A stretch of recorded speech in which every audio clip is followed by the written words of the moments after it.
Nesse palco estão Lúcio Maia, Maurício Fleury, Rodrigo Brandão e Benegão. Esses nomes você conhece, mas talvez você não conheça o nome que esses grandes nomes estão celebrando. Pedro Santos, o gênio redescoberto da música brasileira. Esse artista é dono de uma obra muito peculiar e de uma história de vida idem. Essa história começa há 99 anos, quando nasceu no Aie Pedro Santos. Ele cresceu, foi se desenvolvendo, foi mandado para a Segunda Guerra.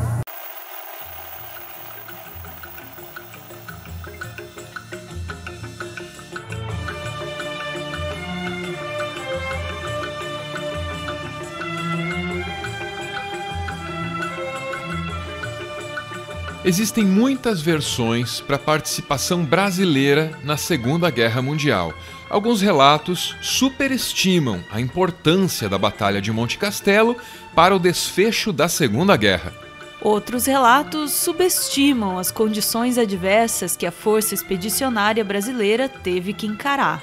O fato é que nenhuma dessas versões deixa de reconhecer a Batalha de Monte Castelo como um feito da teimosia e do improviso. Teimosia, porque até a ofensiva final e bem-sucedida em fevereiro de 1945, a FEB já havia tentado tomar o Monte Castelo 3 vezes no final de 1944, acumulando cerca de 400 mortos e feridos. Improviso, porque esses soldados, vindos de um país tropical, enfrentavam os 15 graus negativos do inverno italiano sem estarem devidamente equipados para isso. Dá para imaginar que no meio dos horrores da guerra, mandado para morrer, estaria um grande artista? Às vezes, a realidade vai onde a imaginação não chega. Um dos soldados brasileiros era Pedro Santos, que sobreviveu à Segunda Guerra com um pandeiro dentro da mochila.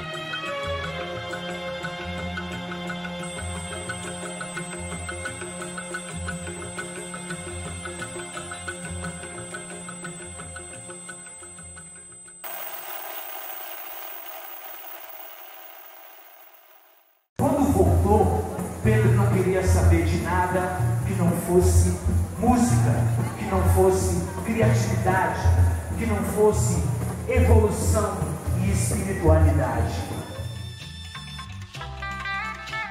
Era se dedicando a esses interesses que Pedro Santos tentava superar os traumas da guerra. De volta ao Brasil, no Rio de Janeiro, ele trabalhava como porteiro na Rádio Tupi. Nesse emprego, ele passou a ter contato com gente importante para a música brasileira. Era o tipo de encontro que faria toda a diferença na vida dele. Graças aos contatos que fez na portaria da Rádio Tupi, Pedro teve suas composições gravadas por Mário Mascarenhas, Orlando Silveira e outras figuras famosas no Brasil dos anos 1950. De porteiro da Rádio Tupi, ele passou a músico contratado pela TV Excelsior, com um salário fixo. Ele inventava os próprios instrumentos e desses instrumentos ele tirava o próprio ritmo, batizado como sorongo. Assim, Pedro Santos virou Pedro Sorongo, um profissional admirado, escalado para acompanhar gente como Baden Powell, Elis Regina, Elza Soares e Clara Nunes.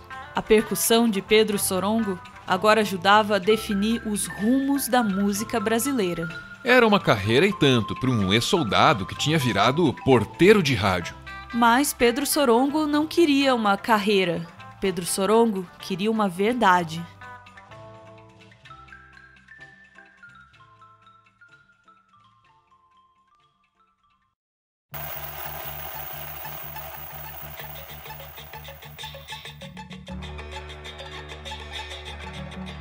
Nos anos 1960, Pedro Sorongo abandonou a carreira e o salário fixo na TV Excelsior.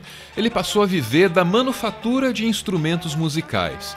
De soldado a músico, de músico a artesão.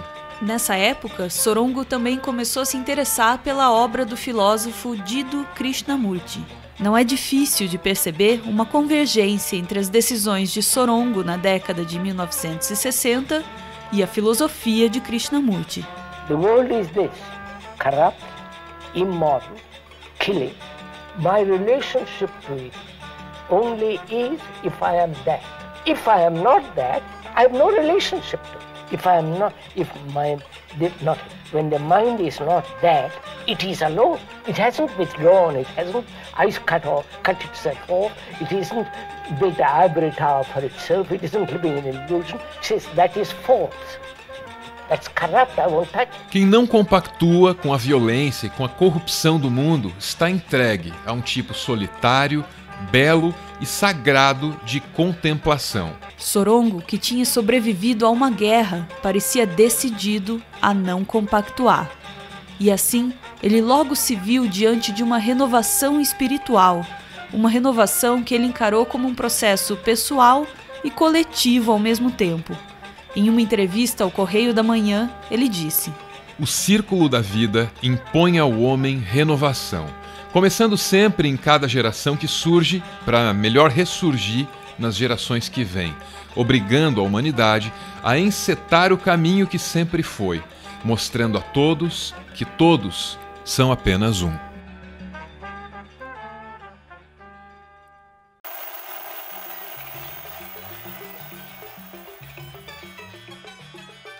Em 1968, Pedro Sorongo passou 2 semanas gravando Krishnanda. Aqui, ele se mostra um artista total. A capa é dele, as letras inspiradas e espiritualizadas também. E o ritmo é dele e de mais ninguém. Usando os instrumentos únicos inventados por Pedro, Krishnanda faz o impossível. Chega a soar como música eletrônica antes da música eletrônica e apresenta características do Afrobeat antes do Afrobeat. Mas mais importante do que adiantar tendências é evocar verdades. Krishnanda faz isso. Todas as verdades de Pedro Sorongo estão aqui. A faixa Desengano da Vista é um bom exemplo. Vaidade todo mundo tem. Quem disser que não tem vaidade, vaidade tem. Desengano da vista é ver de perto.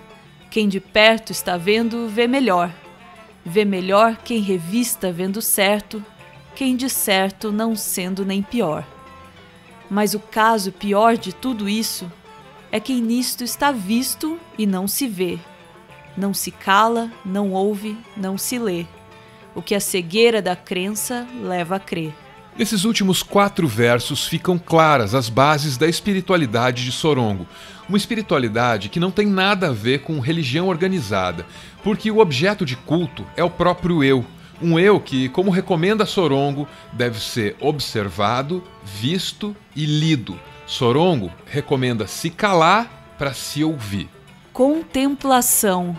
É o tipo de conselho que você esperaria tirar de um álbum chamado Krishnanda. Krishna é um avatar, é uma encarnação de um amor divino. Ananda, no antigo idioma Pali, é bênção, é o presente, é a felicidade que constitui o mais puro dos sentimentos. Krishnanda é isso, juntando os 2 termos, passa a ser a felicidade com a qual uma divindade nos abençoou. Pode parecer um significado exagerado, mas só para quem ainda não ouviu o álbum. E ouvir esse álbum ao longo dos últimos 50 anos foi um privilégio de poucos.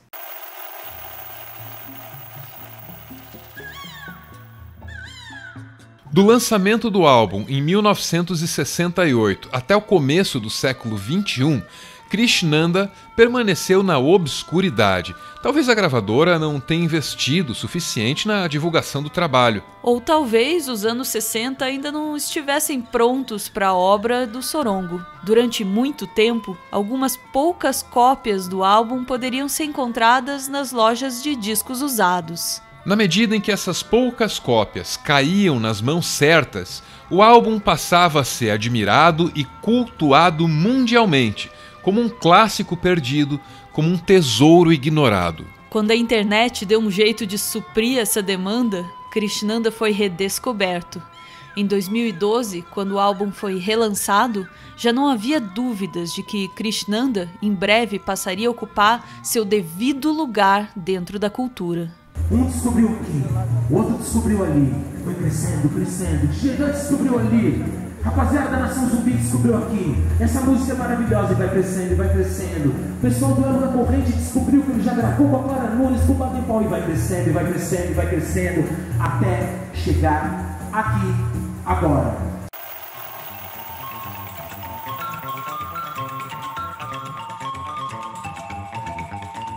Imagine que todo mundo sempre tivesse se esquecido do seu aniversário.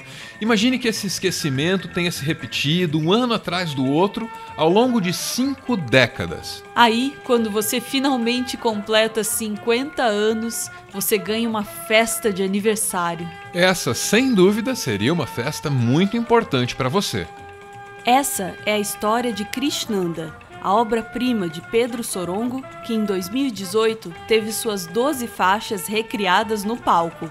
A homenagem é uma iniciativa de Lúcio Maia, o premiado e produtivo guitarrista da Nação Zumbi, geralmente envolvido em diversos projetos ao mesmo tempo e aqui muito bem acompanhado. Essa apresentação que você está vendo aí foi em novembro de 2018 no Red Bull Music Festival. Com a celebração dos 50 anos de Krishnanda, esse álbum agora pode ocupar o seu lugar de direito na história da música brasileira.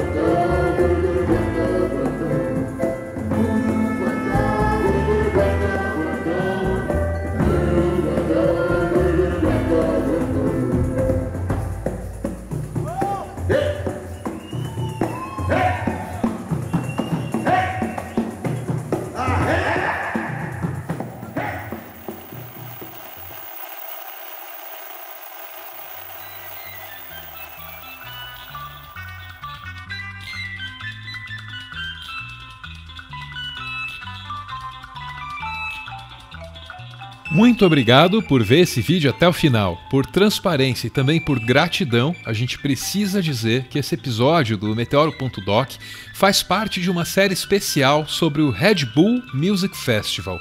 Esse conteúdo é produzido com incentivo da Red Bull. A gente agradece esse incentivo e também a iniciativa do festival, que tem todo o nosso apreço. A gente agradece também aos nossos apoiadores, porque sem eles a gente não teria chegado até aqui. Muito obrigado, Pádua, que aparece aqui junto com a Júlia durante uma visita a Campinas. E o nosso último agradecimento vai para a Liz, essa menina que aparece na foto junto com o Pedro Sorongo. Sendo filha desse gênio, a Liz fez um esforço de décadas para preservar a memória do pai. Sem o esforço dela e sem todo o material que ela reuniu na internet de maneira muito generosa, a gente jamais teria conseguido montar esse vídeo. Muito obrigado, Liz, pelo esforço e pelo exemplo.